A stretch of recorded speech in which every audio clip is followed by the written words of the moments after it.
नमस्कार दादा. नमस्कार. बोला सर. आम्ही बऱ्याच वर्षापासून बघतोय की आपण राज्य स्तरावरती शिक्षण क्षेत्रात काम करताय. तर शिक्षण क्षेत्राच्या संबंधित आमच्याकडे बरेच प्रश्न उद्भवलेले आहेत. हं, हं, हं. तर त्यांचे उत्तर आम्हाला तुमच्याकडून हवेत, कारण की तुम्हाला खूप प्रदीर्घ अनुभव आहे या गोष्टीचा.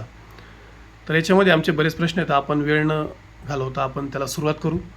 त्याच्यामध्ये पहिला प्रश्न असा आहे दादा आम्हाला, की पालकांनी इंग्लिश मीडियम की मराठी मीडियम शाळा चॉईस करायला चॉईस पाहिजे. केली पाहिजे, याच्यावरती तुमचं काय म्हणणं आहे? माझं असं मत आहे, की पूर्वी असं होतं, की मराठी शाळांमध्ये आणि हायस्कूल लेव्हलला खूप शिक्षकांची चांगली फौज होती.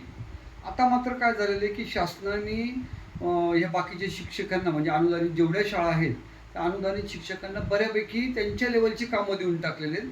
त्यामुळे काय होतं, की शिक्षणासंदर्भात शिक्षकांचं दुर्लक्ष होतंय आणि इंग्रजी माध्यमाच्या शाळा ह्या विना अनुदान असल्याकारणाने त्या शिक्षकांना फक्त शिकवणं एवढं एकच काम आहे.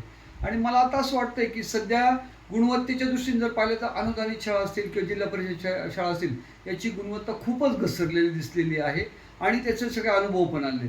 तर मला असं वाटतं, की बुवा प्रायव्हेट स्कूल्स किंवा इंग्लिश मीडियम स्कूल आहेत ना, त्याला शक्यतो पालकांनी प्रिफरन्स द्यावं. पण त्यातही त्या शाळांनी चॉईस करून आणि मग त्याच्यामध्ये प्रिफरन्स द्यावा असं मला वाटतं.